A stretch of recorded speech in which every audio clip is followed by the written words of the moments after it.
Hola, buenas noches. Bueno, normalmente la tercera es la vencida, esta es la tercera, así que voy a empezar a hablar hasta que algunos amigos se empiecen a sumar al video. Bueno, varias cosas para contarles hoy, aparte de la lectura que les prometí. El sábado estuve en una actividad en Leol que se llamó A Libro Abierto. Me resultó muy hermosa actividad. Y digo hermosa porque no solo fue interesante, sino que también hola Gabo, sino que también fue una actividad que me dio muchísimo regocijo, mucho, porque fue un punto de contacto entre el psicoanálisis y la literatura, entre el psicoanálisis y la práctica de la escritura. Es decir, un punto de contacto entre dos prácticas que son muy difíciles de definir, hola Roma, muy difíciles de definir, pero que por esas cosas que ocurren en la vida a veces de encuentros maravillosos, cuando se habla de ambas se producen destellos de luz, brotes de alegría. Bueno, a mí me pasó eso el sábado en la EOL, en esta actividad a libro abierto, sobre todo en la mesa relativa a qué se escribe. Bueno, fue muy interesante, como les dije, escuchar a Irene Greiser como psicoanalista, a Carlos Bernatech como escritor y a Silvia Hoppenheim como escritora. Cada uno de ellos dio una perspectiva muy personal referida a la consigna del título de la mesa, y si quieren busquen en mi perfil, yo algunas cositas conté sobre ese día. Bien, ¿para qué les hablo de esto? Porque Carlos Bernatech, sobre todo, se dedicó a tratar de esclarecer qué está pasando en el mundo de la literatura, que ha quedado casi prácticamente reducido a un mercado. La literatura no tiene que ver con el mercado. Los libros que se venden son libros que se venden, y algunos son literatura y algunos no. Y se venden igual. Voy a poner los lentes para ver mejor. Bueno, entonces Carlos se ocupó de eso y bueno, y se encargó de nombrar, de hacer algunos nombres de nuestras letras, que tan poco margen para existir tienen, porque siempre me acuerdo de lo que me decía Germán García, que me decía, acá no hay mercado, por lo tanto, cualquier actividad que tenga su correlato en la economía, en un país cuyo mercado es así chiquito, está complicada. Y ya de por sí, digamos, la literatura no es una actividad especialmente popular, ni que se extienda ilimitadamente por todo el país.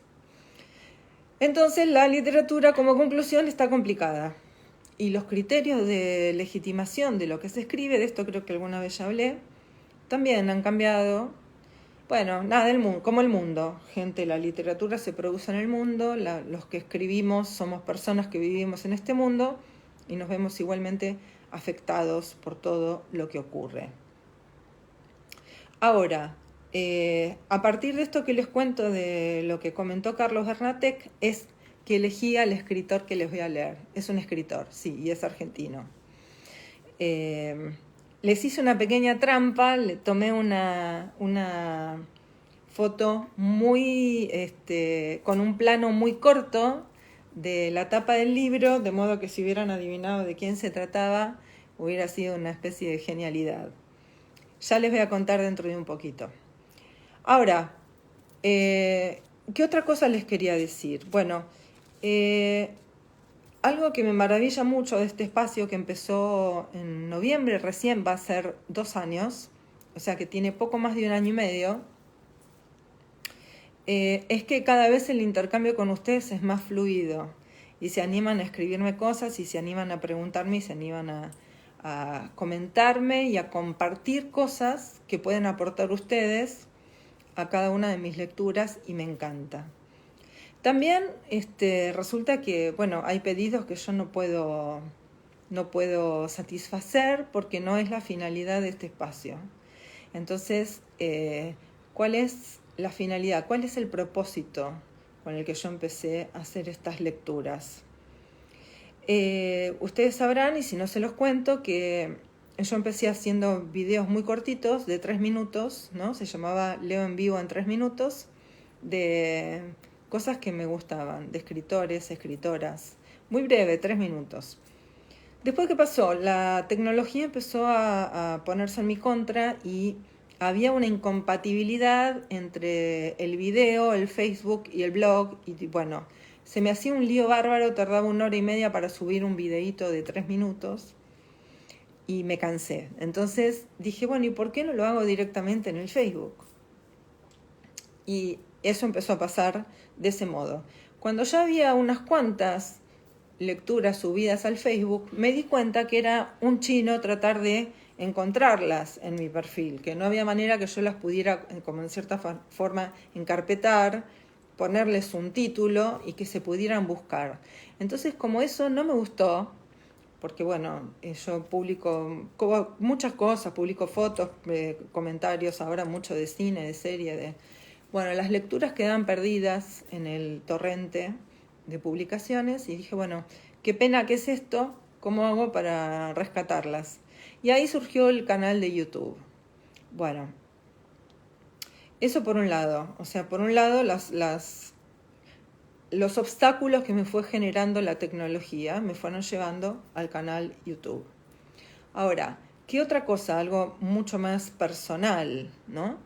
Como les decía, esto surge en cuarentena, una cuarentena que yo pasaba en mi casa sola, básicamente, y donde se me volvió imperioso, les diría, empezar a tener contacto con otros, porque, bueno, yo empezaba a escribir mi cuarto libro, mi tercer novela, por llamarla de alguna manera, que es Efectos de Estilo, y la escritura es una práctica muy solitaria, como sabrán, ¿no? Donde está... Hola a todos, bienvenidos. Donde está el que escribe en una soledad muy peculiar, que no se vive como una soledad, al menos yo no la vivo así, yo la vivo como una especie de limbo creativo que me abstrae de todo lo que pasa a mi alrededor y de todo lo que pasa con el mundo. Quiero decir que no es que mientras que escribo yo digo, uy, qué sola me siento, no, para nada. Pero como también creo que para contrarrestar ese estado de soledad en el que se ejerce la práctica de la escritura, es necesario, para mí, es necesario, imprescindible, que la literatura o lo que yo escribo no necesariamente es lo mismo, no sé, los años y el paso del tiempo dirán si alcanza lo que yo hago ese adjetivo, si se puede considerar literatura. Pero bueno, pongamos que son dos cosas distintas por ahora. Para mí es fundamental que lo que yo hago cuando escribo llegue a otros, ¿no? Que aquello que es una práctica en solitario se transforme en una experiencia comunitaria. Creo que la literatura tiene ese poder. Creo que la literatura y la poesía tienen ese don intrínseco de pasar de unos a otros, y que cada uno, a su vez, reescribe, reinventa aquello que está leyendo, aquello que está escuchando, ¿no? Aquello que está disfrutando. Entonces, creo que la literatura y la poesía tienen ese poder. Hoy recordaba un libro o algo que nos leyó en un taller Fabián Casas. Yo hice varios años taller con Fabián Casas, que es muy capo, me gustó muchísimo hacer taller con él. Es toda una experiencia. Y él nos comentó de La noche de los proletarios de Rancière, un libro que rescata la experiencia de unos proletarios, de unos obreros de fábricas en Francia, no recuerdo en qué pueblos, que de noche se iban a escribir poesía, se iban a ser libres, por decirlo de alguna manera, ¿no? Zafaban de su jornada laboral intensa y agotadora y se iban a ejercer su libertad por la vía de la creación. Y eso a la vez lo transformaba en una experiencia comunitaria, algo de lo que puede pasar y resonar en otros. Entonces, bueno, lo que yo intento, no sé si lo logro, capaz que creo que sí, por algunas cosas que me dicen, lo que yo intento con este canal y con las lecturas es lograr algo de eso. Quiero hacerles conocer escritores, escritoras, poetas. Quiero alumbrarles, aunque sea un poquito, de lo que cada uno de ellos hace. Y después que cada uno haga, que cada uno lea, que cada uno investigue. Si a algunos esto le parece como poco, que yo podría hacer más, que podría hacer como suertes de talleres en vivo, yo les digo que bueno, que me van a tener que disculpar, pero que no puedo hacer eso, porque bueno, sería otro tipo de trabajo, ¿sí? Y tendría otra finalidad el asunto. Yo lo que intento es transmitir algo de entusiasmo por la literatura y por algunos escritores, algunas escritoras en particular, que son los que yo elijo y que son los que a mí me llegan, me enriquecen la vida. Porque cuando se logra hacer eso con la literatura, tiene esa particularidad, ¿no? Para mí los libros y la literatura son riquezas, son un tesoro de la humanidad. Entonces, cuando uno lo hace pasar, paradójicamente, lejos de que esa riqueza se deprecie o se divida o disminuya, por todo lo contrario, aumenta, se engrandece y se multiplica. Por eso lo hago. Y por eso solo leo y recomiendo cosas que me gustan. También algunos deben pensar que yo soy muy antipática o muy cortada porque me piden que promocione sus libros y que los difunda, pero quiero que sepan que yo no hago eso. Cuando yo difundo un libro, cuando yo difundo a un autor o a alguna autora, es porque siento que tengo un profundo deseo de hacerlo. Porque lo leí, porque la leí y porque me gustó.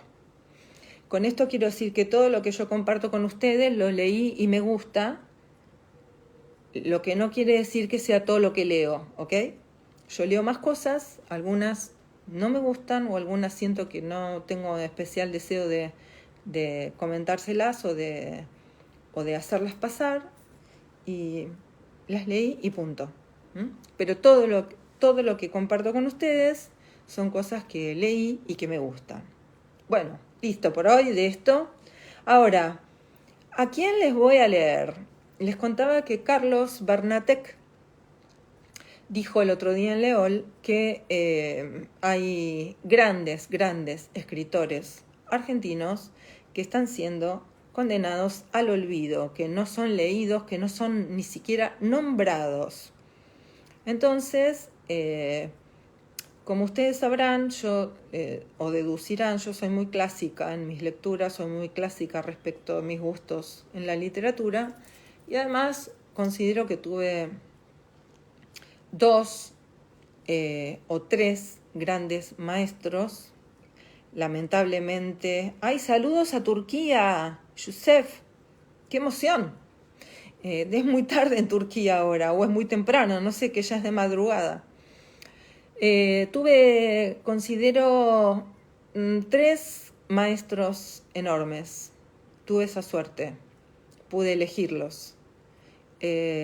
Uno fue Ricardo Piglia, otro fue Germán García, que además fue mi analista, y el otro fue Alberto Laiseca. Cada uno de ellos dejó una marca en mí muy importante, y a cada uno de ellos les debo muchas cosas relativas a mi vida y relativas a la literatura y a los libros.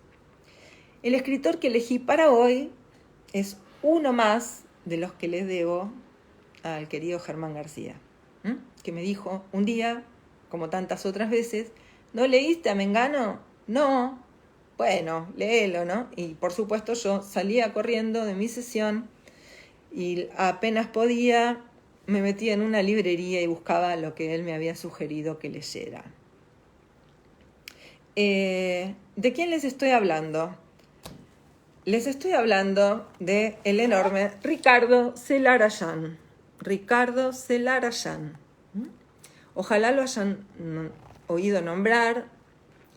Es un gran escritor argentino, no muy prolífico, tiene pocas cosas publicadas, está considerado un escritor de culto, que en vida fue, les decía, poco publicado. De hecho, si lo buscan en Wikipedia, se van a llevar la sorpresa que lo que van a encontrar de él son apenas 5 renglones. 5 renglones, o 6. Ricardo Celarayán nace en Paraná en 1922 y muere en Buenos Aires en el 2010, o sea, hace no tanto. Vivió muchos años, Ricardo. Bueno, inició sus estudios de medicina, que luego abandonó, y fue corrector, traductor, periodista y escritor y poeta. Una de sus obras más reconocidas es la famosa novela Lata Peinada. Después tiene un libro de poemas muy también conocido, La obsesión del espacio, y tiene esta novelita, es irónico, ¿no? Novelita, porque miren, ¿no? Esta novelita que, según Alan Pauls, escritor que también leo mucho y que me encanta, es una pequeña obra maestra, y coincido con Alan. Es una pequeña obra maestra. ¿Qué tiene de especial lo que hace Ricardo Celarayán? Se me ocurre evocar en Brasil quizás a Guimarães Rosa, escritores que hicieron con la lengua algo peculiar, que inventaron cosas con la lengua, que no se limitaron a armar bellas oraciones y a respetar las leyes de la gramática y la sintaxis y evitar las cacofonías, no, inventaron. Bueno, Ricardo Celarayán tiene eso.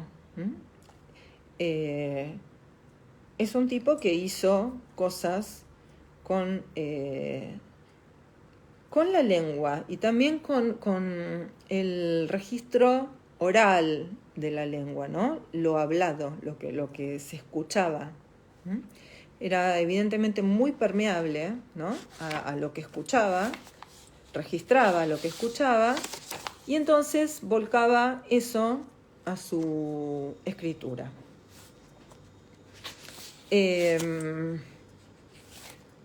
Bueno, La piel de caballo. Leer La piel de caballo no es leer, es hacer una experiencia. Es entrar en el mundo Celarayán y quedar sumergido en él. Y es algo que vale la pena hacer. Entonces, bueno, yo les voy a leer el comentario del propio autor a la novela. La novela se publica por primera vez en 1986 y la reedita Adrián Hidalgo en 1999 y en 2017, que es la edición que yo tengo. Y la colección casualmente se llama La Lengua, porque se ocupa de trabajar con ese material, Ricardo, en esta novela, ¿no? Entonces dice Ricardo Celarayán al comienzo de su La piel de caballo. El cuento de una novela o 25 años después. Hasta no hace mucho yo solo escribía para tirar o perder. Se supone que tirar es consciente y perder no lo es. Pero en 1972, Norberto Soares me hizo publicar La obsesión del espacio, mi primer libro editado, 3 o 4 meses después de terminado. Desde entonces, dejé de tirar sin dejar de perder. La piel de caballo, novela escrita en poco más de un mes, entre diciembre de 1974 y enero de 1975, fue también el resultado de una crisis sentimental, laboral, económica, ideológica, personal y nacional que me llevó a refugiarme en la casa de unos amigos en el Gran Buenos Aires. Yo ya era entonces, valga el eufemismo, un señor mayor, aunque como siempre un juventón. Ya ven, ¿no? Lo que hace. Juventón. Novela que protagonizan el vértigo y la violencia, como escribió en su momento Thelma Luzzani, La piel de caballo, título que alude a esa sísmica piel espantamoscas, narra la incursión fugaz en Buenos Aires de un provinciano pequeño burgués, marginal y resentido. Publicada en 1986, 11 años después de escrita, yo nunca podré saber realmente cómo pudo salvarse en medio de la vorágine de las persecuciones, las desapariciones y el genocidio atroz de la siniestra dictadura militar. Tras su aparición, Eduardo Gruner veía en ella una consciente vacilación entre el ritmo entrecortado y nervioso y la letanía inquietante, que define un estilo singular en la literatura argentina, singular por su rareza, aunque plural por su estrategia, un estilo polifónico hecho con voces múltiples y heterogéneas. Thelma Luzzani mencionaba también el poder del habla y agregaba que en la piel de caballo, el habla identifica, delata, produce complicidades o fobias, desencadena acciones, provoca. Y Miguel Briante, por su parte, afirmó que el libro es uno de los más sólidos y delirantes que haya producido la literatura argentina en los últimos años. Y bien, hasta ahora nadie se animó a decir que la novela es mala. Pero otras críticas, sin dejar de ser elogiosas, confundieron el símbolo con la presencia y asociaron con lamentable facilidad el caballo del título del libro con la gauchesca, el sainete, la parodia y otras tonterías de la posmodernidad. No faltó una conocida periodista que, tras desmentir rotundamente presuntas influencias celinescas y joyceanas, insinuó que el libro era un calco de cuentos y leyendas populares argentinas compiladas por una ignota profesora y antropóloga de los tiempos del Proceso. Ay, a ver, esperen. A ver ahora. Después de La piel de caballo, ¿ahora sí se escucha? Bueno, avísenme.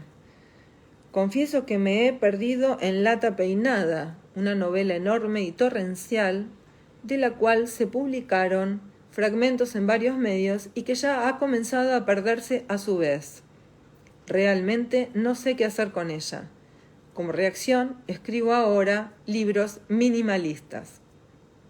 Dicen que mi feroz autocrítica es solo un pretexto para no publicar o para no escribir, y encima me acusan de hacerme el Rulfo, el gran escritor jujeño, mexicano, a quien le alcanza y sobra con sus 2 pequeños libros. Ricardo Celarayán, verano de 1999. Como ustedes saben, Juan Rulfo, otro de mis escritores favoritos, logró entrar al canon de la literatura de habla castellana con solo 2 libros, Pedro Páramo y y Ella no en llamas. Una novela, Pedro Páramo, y un libro de cuentos, Ella no en llamas. Bueno, entonces ahora, ¿se escucha, Roma? ¿Me ponen un mensajito? Si ahora se escucha. Si no, voy a tener que pasar al teléfono y sacarla a internet. Bueno, y si no, después lo recuperan en el video. Bueno, buenísimo, Pati. Bien, entonces empieza La piel de caballo así. Agárrenme que lo mato. El petizo manoteaba hacia atrás buscando o invocando la patota raleada que se había hecho humo. Sin patota y con mina. ¡Puy, puy, puy! A caballo desbocado no se le miden los trotes, me dije. Mentira. En ese momento me sentí un poco el petizo de la calle en medio de la algarada de la madrugada tenebrosa. ¿Qué sería el petizo? ¿Jorge Sobral? ¿Por qué no Piazzolla? Además mi mujer andaba o anda queriéndome matar y yo no quiero saber nada. Quiero salvar el cuero. Entonces el petizo, ese casi era yo. ¿Estamos? Yo trataba de dormir, insensible a ese juego sin pelota que se desarrollaba en la cortada oscura. Yo no era mirón, era escuchón. ¿Estamos? Escuchar sin mirar era el verso, el mío. Mirar y escuchar, o mirar sin escuchar, no tenía fragracia, no tenía fragancia de viejo patio con parra. Troilo, verde gusano de parra. Lástima, che, mandoleón. Mandoleón troileano, verde gusano sobre la parra del tango. Todo eso era mentira entonces y verdad ahora. ¿Qué ha pasado? ¿Qué me anduvo? Lo de siempre. Yo, movido a empujones por la muchedumbre del centro o de caña pensante en la calecita de mi pensamiento circular y vicioso. Algo ha pasado para que en aquel momento me estremeciera la tremolina de afuera y ahora me trepe la risa. El petizo de la calle enfrentaba verdoso al número que tenía adelante. La mina que lo acompañaba le encajó un carterazo a un enfrentado. Así, de canto. Se armó. La mina se largó primero. ¿Qué hace el petizo? ¿Todavía no? Una mujer del otro grupo, zapato en mano, se trenzó entonces con Jorge. ¿Pero era realmente Jorge Sobral? Miento. Yo soy provinciano, pero no tengo nada contra el tango y estoy dispuesto a subirme a ese árbol si se da. El petizo verdoso, suavemente iluminado por el neón, recibió el agudo taco en pleno ojo, un taco caliente como el sello del ciego que la crea en el correo, que de paso, boludo, se quema los dedos con los fósforos. Gotas de lacre caliente, espesas, gotas de sangre tibia, caen del mandoleón de Troilo. ¡Hay sangre sobre Piazzolla! Otra vez. ¿Quién te dice ahora que era él? ¿No habíamos quedado en Jorge Sobral? ¿Quién te contó lo del taco en el ojo? ¿Quién? ¿Pero quién? ¿Pero qué cascabel y qué gato? No te olvides ahora que vos estabas de cieguito, de puro escuchón. No te animaste a bichar. ¿Estamos? Ahora es fácil reírse de la gresca reduciéndola a una bravuconada con petizo. Pero contá, ¿qué te pasaba en ese momento? El petizo trataba ahora de salvar el smoking. Total, la mina, ¿pa' qué? Grandote al pedo, ahora te agrandás. Vos también pensabas en salvar la ropa por si tu mujer te quemaba la casa. Y ahora, dale, tono menor. Ahora pura joda, pero seguro que cuando escuchabas el barullo de la calle, vos sentías al troquetaco en el ojo. Y la sangre grandote, y el polvo que te llena el departamento, pedazo de prófugo. Oíme, sordito, vos sentís el agua cuando te llega al cuello, pero el polvo te entra de la calle silenciosamente, a la quita callando. ¿Te da miedo mirar, escuchonazo? ¿Por qué los metés en el baile a Jorge Sobral y a Piazzolla? Asomate, lacrecito, Asomate, lacrecito alacre. Al final el petizo se salvó. Se salvó por un auto que se metió de contramano y de paso reventó un gato. Despatarrados cuidadores de coches dormían la mona en la vereda. El gato despanzurrado entraba en la farra como única víctima. Es ley de la vida nocturna, no dejar rastros. Apenas un gato muerto. Un cuidador borracho imponía el orden entre los coches brillosos. La lluvia de esa madrugada limpiaba el marco. Es cierto que no era tan sainete lo de aquel momento. Yo era un títere de ese insomnio que ahonda y ensancha las orejas de los sordos. Yo seguía queriendo a la mujer que yo quería, fraguado como lacre y ciego hasta la otra vuelta. Sudor en invierno. La cara pálida del día siguiente. El gato muerto barrido por los pies de la ajetreada muchedumbre. ¿Cómo se me han desteñido los cabecitas del 17? ¿Dónde estará aquella vuelta el perro con puñaladas de la enramada? ¿Dónde? Hoy, nada más que una correcta muchedumbre blanca que obedece astutamente a los semáforos. Hasta ahora, el día siguiente no me ha fallado nunca. Pero por las dudas, no hay que joder con Buenos Aires. A la larga, la pálida Buenos Aires te la da. Señor, ¿qué se va a servir? Te lo juro por mi madre. ¿Cómo me decís eso? ¿Le hablaste? ¿Le alcanzaste? ¿Le miraste? ¿Te acerco a algún lado? Oiga, ¿me toma? Diga, ¿me toma? Casi sin querer, ella inclinó la cabeza para mirarse la punta de los zapatos. Todavía no sabe por qué esa imagen le trajo llanto. Se puso sola por un momento para reponerse entre los azulejos y las canillas relucientes. Enseguida volvería a la agitación de afuera del toilette. ¿Pero alguien se habría dado cuenta? Salió lavadita, resplandeciente, aunque la pena aún golpeaba con olas mansas la boya de su corazón. Aspiró a raudales el aire acondicionado de esa oficina luminosa y funcional de la avenida Lem. Una rosa en un vaso de agua. Una rosa era ella también, aunque porosa a las penas últimamente. El rumor de un poderoso jet la estremeció a pesar suyo. Por primera vez vio que las patas de su escritorio eran blancas. Después, para darse ánimo, mezcló rápidamente como naipes una pila de expedientes hasta recomponerse por dentro. A los 10 minutos nadie hubiera notado nada, ni ella. Al ratito nomás de dormirme yo volaba por el techo y andaba por ahí, como soy o como he sido, como un Pegaso sin alas pegado al techo, y movía las extremidades como un cuadrúpedo, pero en el aire.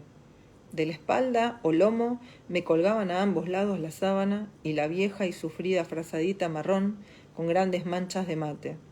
Así andaba por el techo, lentamente de un rincón a otro, como el lomo rozando el yeso descascarado. No sé si decir que las cosas mejoraron 2 meses después. En este caso, la palabra mejorar me hace sangrar el alma. Y no sé si entonces eso sucedió al ratito o al rato de dormirme, pero que dormir, dormía. De pronto me vi frente a un enorme espejo, y yo era un pur sang. Sí, un magnífico pur sang bien tapadito, con esa funda blanca que protege los caballos de raza. Y a través de los agujeros de mi máscara de pur sang, yo miraba con ojos húmedos al noble animal reflejado en el espejo. Después golpeé divertido el piso reluciente y verde con mi fino casco derecho. Después, nunca más. Bueno, estas eran las cosas que hacía Ricardo Celarayán con la lengua, con el lenguaje, porque modifica la sintaxis, modifica la gramática, ¿no? Bueno, es una escritura muy libre, muy creativa, y que sin embargo, se habrán dado cuenta, está cargada de ironía y cargada de alusiones a cosas de las que no se podía hablar en determinado momento y no se podía escribir. Tuve ganas de leerles a Ricardo Celarayán porque ojalá lo descubran. Como les dije, está considerado un escritor de culto. La información que pude recabar de él en internet es muy poca. Lo que les puedo mostrar la solapa interior, ¿no?, de esta publicación, que apenas tiene información, más que nada menciona sus obras, ¿no? Pero es un escritor fundamental, porque hizo cosas nuevas con la lengua, ¿sí?, y con el idioma castellano. Y bueno, se atrevió a escribir lo que se habla también, ¿no? Y se atrevió a introducir hablas diferentes, en el ambiente de la Buenos Aires de la época, ¿no? Siempre europeizante y aspirante a una aristocracia que no le es propia. Bueno, Ricardo Celarayán, escritor argentino, nacido en 1922, muerto en 2010. Recomendación que yo obtuve de Germán García, y que se los recomiendo. Se los recomiendo porque, como les digo, leer La piel de caballo es toda una experiencia. Es como una suerte de montaña rusa de lenguaje. Es una montaña rusa simbólica, cargada de alusiones, y seguramente va a ser una lectura que los va a atrapar y que les va a interesar. Bueno, ojalá se acerquen a Ricardo Celarayán,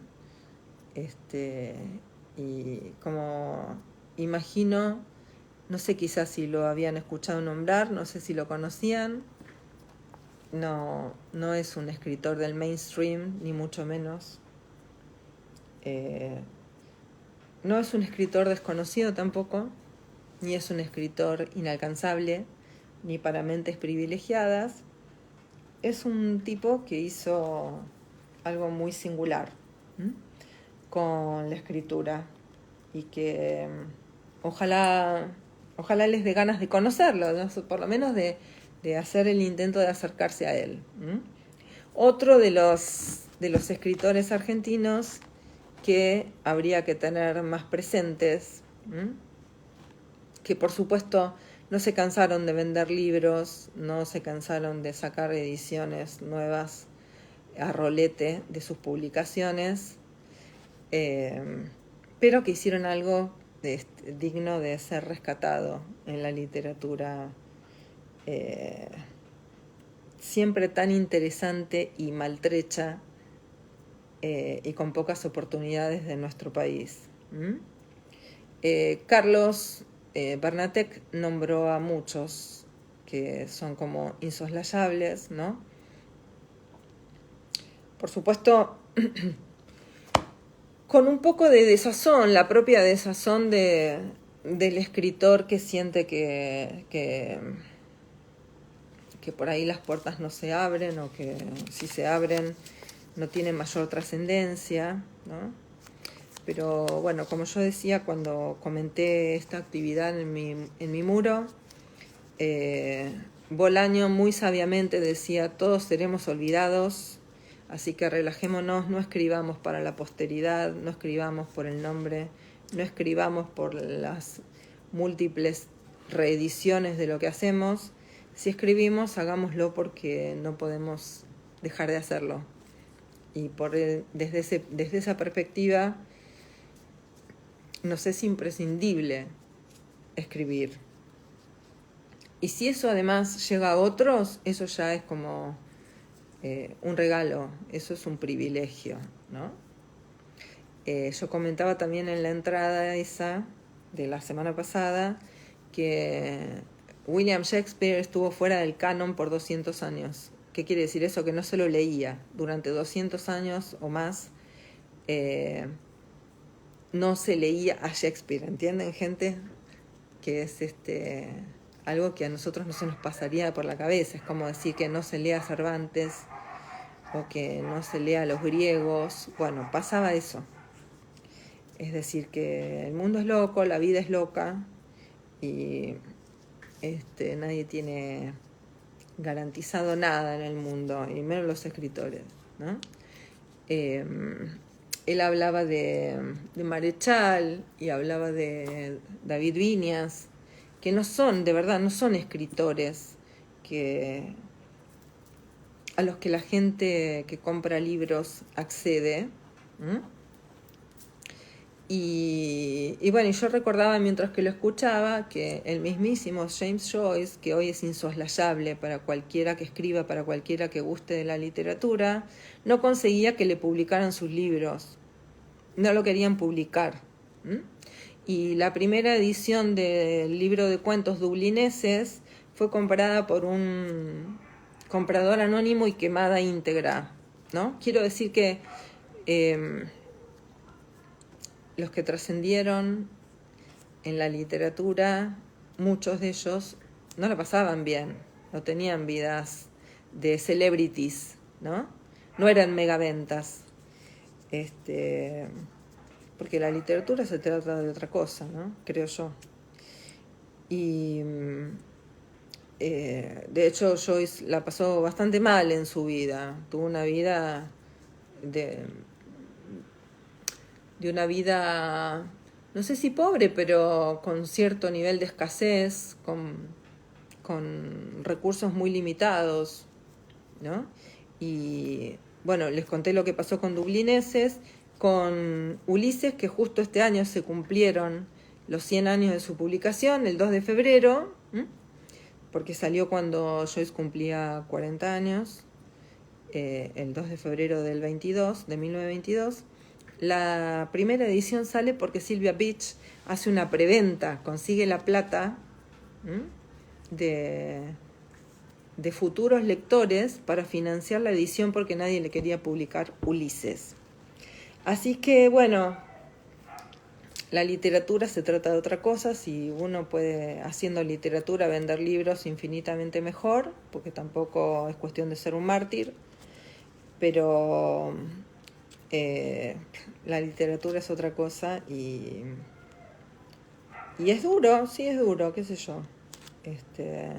Sacomano decía en su discurso de inauguración de la Feria del Libro de este año, vendemos nuestra sangre por el 10% del precio de tapa. Y eso es así, ¿no? Lo único que yo diría, no sé, que al menos como yo lo pienso, yo no siento que venda mi sangre. Yo en tal caso siento que ofrezco mi sangre por si alguien la quiere comprar. Y si alguien la compra y lee lo que yo escribo, es una maravilla. Comentaban también ese día, no me acuerdo exactamente qué escritor, ay no sé, me sale Machado de Asís, pero no estoy segura si no estoy inventando. Decía que con 5 lectores se sentía satisfecho. Bueno, entonces ya un lector es una maravilla para el que escribe. 10, 100, 200, es maravilloso, ¿no? Incluso cuando uno vende pocos libros, como es mi caso, es maravilloso que los lectores me escriben y me dicen cosas sobre lo que leyeron, y eso no hay manera que yo lo pueda agradecer, no existe, no hay manera. Tal vez esto es una manera de, esta actividad que yo me inventé, sea una manera de retribuir tanto cariño y tanta emoción que ustedes me hacen llegar cuando me escriben sobre mis libros, ¿no? Sobre criaturas, sobre el mal transparente y sobre todo sobre efectos de estilo.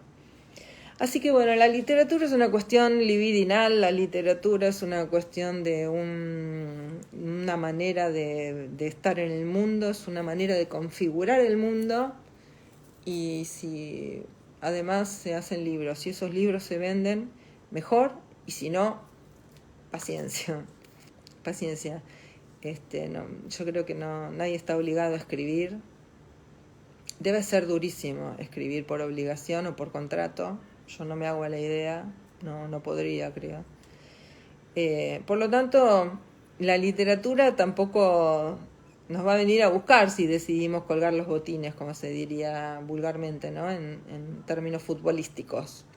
Nadie es imprescindible en la literatura y nadie es insustituible y ni nadie es el mejor ni el único. Así que, en todo caso, se trata de tratar de conseguir un pequeño lugarcito en esa constelación infinita de plumas y de sensibilidades que se vuelcan en las letras. Bueno, buenas noches. Les agradezco a todos los que estuvieron, fueron muchos.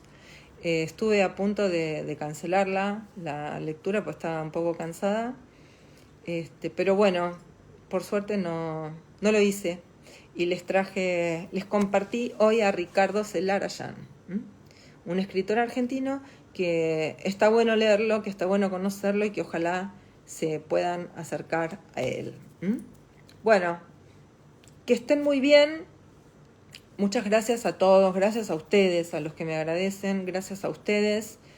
Esto para mí es como, no sé, lo que suscitaron estas lecturas es algo que no alcanzo a sopesar del todo, pero les agradezco muchísimo, muchísimo.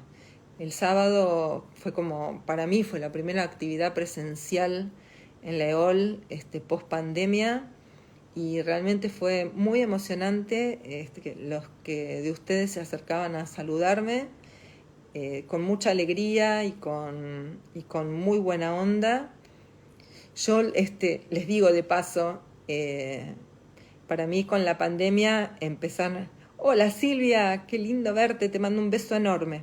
Con la pandemia mi vida se pobló de golpe con 200, 300, 400 personas que yo no había visto nunca personalmente. Por lo tanto es probable que si me los cruzo no los tenga absolutamente identificados con el nombre, pero si me saludan y me dicen soy Mengana, soy Mengano, yo seguro que sé quiénes son y los voy a saludar con mucho cariño como me pasó el sábado en la EOL. Así que bueno, muchos besos para todos, muchísimas gracias y como siempre, en unos minutos esto está subido a mi perfil de Facebook y a mi canal YouTube y al blog y lo de siempre. Bueno, que estén muy bien y la literatura es una experiencia que puede hacerse comunitaria, que puede colectivizarse y eso la vuelve especialmente sensible y especialmente maravillosa para mí. Así que, bueno, aquí estamos. Besos grandes para todos, que tengan muy buenas noches y será hasta la próxima. Chao.